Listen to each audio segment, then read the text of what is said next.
കുറച്ചധികം ദിവസങ്ങളായി നമ്മൾ ഈ വീഡിയോസൊക്കെ ഇട്ടിട്ട് ലോങ് വീഡിയോ ഒക്കെ ഇട്ടിട്ട് അതിൻ്റെ ഇടയ്ക്ക് ഞാനൊരു 2-3 ഷോർട്സ് എങ്ങാണ്ട് ഇട്ട് അത്രേ ചെയ്തോളൂ. വേറൊന്നും അല്ല. മോൾക്ക് സ്കൂളിലെ പ്രോഗ്രാം കഴിഞ്ഞിട്ട് പിന്നെ സഹോദരിക്ക് അവളെ കൊണ്ടുപോകുന്നുണ്ടായിരുന്നു. അപ്പോൾ സംഘനൃത്തം സ്കൂളിൻ്റെ വകയായിട്ട് സംഘനൃത്തത്തിലൊക്കെ മോളെ സെലക്ട് ചെയ്തിട്ടുണ്ടായിരുന്നു. അപ്പോൾ ആ പ്രോഗ്രാമിൻ്റെയൊക്കെ ഓരോ തിരക്കും കാര്യങ്ങളുമായിട്ട് വീഡിയോസൊന്നും എടുക്കാനും പറ്റിയില്ല. എടുത്ത വീഡിയോസൊന്നും എഡിറ്റ് ചെയ്ത് ഇടാനും പറ്റിയില്ല. ഫുള്ള് തിരക്കായിരുന്നു. അപ്പോൾ ഇനി അങ്ങോട്ട് നല്ല രീതിയിൽ വീഡിയോ ഒക്കെ ഇടാൻ പറ്റുമെന്ന് തോന്നുന്നു. അപ്പോൾ അതാണ്ട് ഇത് കഴിഞ്ഞ ആഴ്ച ഞാൻ എടുത്തു വെച്ചതാണ്, പക്ഷെ അപ്ലോഡ് ചെയ്യാനായിട്ട് പറ്റിയില്ല. ഇപ്പോൾ സ്കൂളൊക്കെ അടച്ച്. അപ്പോൾ അതാണ്ട് ആ വീഡിയോ അപ്ലോഡ് ചെയ്യാമെന്ന് കരുതി. ഇത് നമ്മളെ വൈകുന്നേരത്തെ കുഞ്ഞു കുഞ്ഞ് ചെറിയ വിശേഷങ്ങളാണ്. അങ്ങനെ അതാണ്ട് ഒരു 3:30 ആയപ്പോഴത്തേക്ക് ഞാൻ ഇറങ്ങി താഴെ നിന്ന് മോളെ വിളിക്കാനായിട്ട്. നല്ല മഴക്കോളുണ്ട്. കാരണം കഴിഞ്ഞ ആഴ്ച ഏകദേശം ഒരു 3-4 ദിവസം നല്ല മഴയായിരുന്നു കൊല്ലത്ത്. പ്രതീക്ഷിക്കാതെ മഴ വരുന്നതും പോകുന്നതും ആ രീതിയിലായിരുന്നു. അതോ തോർന്ന് നിൽക്കുന്നുണ്ടായിരുന്നു. 2 ദിവസം ഒരു തോർച്ചയില്ലായിരുന്നു. കണ്ടിന്യൂസ്ലി ഇങ്ങനെ പെയ്തുകൊണ്ടിരിക്കുമായിരുന്നു. ഇടയ്ക്കൊന്ന് നിൽക്കും, പിന്നെ അതേപോലെ തന്നെ ശക്തിയായിട്ട് പെയ്യും. അങ്ങനെ ഒരു അവസ്ഥയായിരുന്നു. അങ്ങനെ മോളെ വിളിച്ചുകൊണ്ട് വന്ന് മോളെ കുളിപ്പിച്ച് അവൾക്ക് ചോറും കാര്യങ്ങളും എല്ലാം കൊടുത്തതിന് ശേഷം പിന്നെ ദാണ്ട് ഞാൻ അടുക്കള വൃത്തിയാക്കുവാണ്. രസവും തോരനും ചോറും ഒക്കെ വേറെ പാത്രത്തിലൊക്കെ ആക്കിയിട്ട് മാറ്റിയിട്ട് ഞാൻ ഫ്രിഡ്ജിലോട്ട് അത് അടുക്കി വെക്കുന്നുണ്ട്.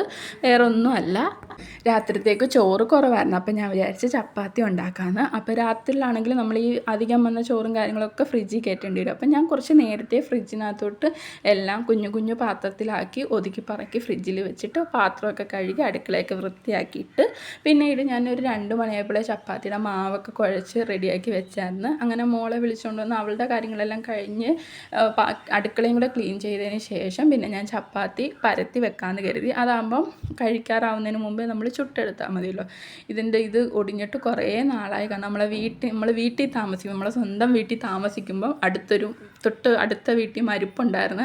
അപ്പോൾ അവർക്ക് വേണ്ടിയിട്ട് ചുക്കാപ്പി എന്തോ ഇടാനായിട്ട് അമ്മ കരിപ്പെട്ടി തല്ലി പൊട്ടിച്ചതാണ്. അങ്ങനെ പൊട്ടിയതാണ് അത്. പിന്നീട് ഞങ്ങൾ മാറ്റിയതുമില്ല. കാരണം ഞങ്ങൾക്കത് ബാലൻസ്, അത് വെച്ചിട്ട് ഉരുട്ടാൻ എനിക്ക് ബാലൻസാണ്, ഞങ്ങളുടെ വീട്ടിലുള്ള എല്ലാവർക്കും ബാലൻസ്. അതുകൊണ്ട് നമ്മൾ പിന്നെ പുതിയതൊന്നും വാങ്ങാൻ പോയില്ല. അത് വെച്ച് തന്നെയാണ് ഈ ചപ്പാത്തി ആണെങ്കിലും പൂരി ആണെങ്കിലും പരത്തലും കാര്യങ്ങളൊക്കെ അത് വെച്ചിട്ട് തന്നെ. അങ്ങനെ തന്നെ ഞാനെല്ലാം പരത്തി വെച്ചിട്ടുണ്ട്. ഇത് ഒട്ടിപ്പിടിക്കത്തൊന്നുമില്ല. കാരണം നമ്മൾ ഈ പരത്തുമ്പോൾ മാവിട്ടിട്ടാണല്ലോ പരത്തുന്നത്. അതുകൊണ്ട് അത് ഒട്ടിപ്പിടിക്കത്തൊന്നുമില്ല. ഇങ്ങനെ ഞാൻ പരത്തി അടച്ചു വെക്കും.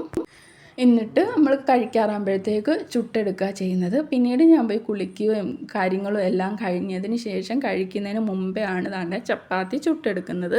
അങ്ങനെ ഓരോന്നോരോന്നായിട്ട് ചുട്ടെടുക്കുന്നുണ്ട്. ഈ ചുട്ടെടുക്കുന്നതാണ് എനിക്ക് ഏറ്റവും മടി. കാരണം വലിയ തീയിലിട്ടാൽ ഇത് കരിയും, ചെറിയ തീയിലിട്ടാൽ ഒരുപാട് സമയം എടുക്കും. പിന്നെ ഞാൻ ഇങ്ങനെ കുറച്ചും കൂട്ടി അങ്ങനെ ഒരു വിധത്തിൽ എനിക്ക് ബാക്കിയെല്ലാം ഇഷ്ടം. ഇത് ചുട്ടെടുക്കുന്നത് ഒരു മെനക്കെട്ട പരിപാടിയാണ്.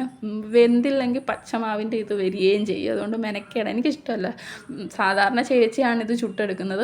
പക്ഷേ അന്ന് ഞാൻ തന്നെയാണ് പിന്നെ ചുട്ടെടുത്തത്. ഇപ്പോൾ കുറച്ച് നെയ്യൊക്കെ ചേർക്കുന്നുണ്ട്. നെയ്യ് ഉണ്ടായതുകൊണ്ട് നെയ്യ് ചേർത്തില്ലെങ്കിൽ ഞാൻ സൺഫ്ലവർ ഇച്ചിരി ഒന്ന് ഇറ്റിച്ചിടും, കാരണം മയം കിട്ടാൻ വേണ്ടിയിട്ട്. എന്നിട്ട് ദാണ്ട ഫുള്ള് മൊത്തം ഞാൻ ചുട്ടെടുത്തിട്ട് ഇതുപോലെ ചെറിയൊരു പാത്രത്തിൽ 2ആയിട്ട് മടക്കി അടച്ച് വെച്ചിട്ടുണ്ട്. ഇത് പിറ്റേന്തേക്ക് ഞങ്ങൾക്ക് കാപ്പിക്ക് വേണ്ടിയിട്ടും ഉണ്ടായിരുന്നു. പിന്നെ കറിയായിട്ട് വേറൊന്നും ഉണ്ടാക്കിയില്ല. ചൂരക്കറി കുറച്ചുണ്ടായിരുന്നു, അത് പറ്റിച്ചിട്ടുണ്ട്. ഇത് തന്നെ ധാരാളമാണ് ഞങ്ങൾക്ക് 3 പേർക്ക്. ഇത് പിന്നീടും അധികം വന്നായിരുന്നു ഇതിൻ്റെ അരപ്പ്. കാരണം നമ്മൾ ഇച്ചിരി മുക്കിയല്ലേ കഴിക്കത്തുള്ളൂ. അപ്പം ആ കറി തന്നെ ധാരാളം. വേറെ കറി വെച്ചാലും പിന്നെ ആ കറിയും വേസ്റ്റ് ആവും, ഈ കറിയും അവിടെ ഇരിക്കുകയും ചെയ്യും. അതുകൊണ്ട് പിന്നെ ഞാൻ കറിയൊന്നും പ്രത്യേകിച്ച് ഉണ്ടാക്കിയില്ല. ആ കറിയൊക്കെ ആയിട്ട് ഞങ്ങൾ രാത്രിത്തെ അത്താഴം കഴിച്ച് ഞങ്ങൾ അടുക്കള ക്ലോസ് ചെയ്തു. അപ്പോഴത്തേക്കും എന്താണ്ട് പുറത്ത് നല്ല രീതിയിൽ മഴ പെയ്യുന്നുണ്ടായിരുന്നു. പെട്ടെന്ന് വരും പെട്ടെന്ന് പോവും. ഇനിയിപ്പോൾ രാത്രി ഇപ്പോഴൊന്നും കൊല്ലാൻ വരത്തില്ല, പക്ഷേ ഒരു 10-11 മണിയാകുമ്പോഴത്തേക്ക് പിന്നീട് നല്ല കൊല്ലിയാനും കാണും.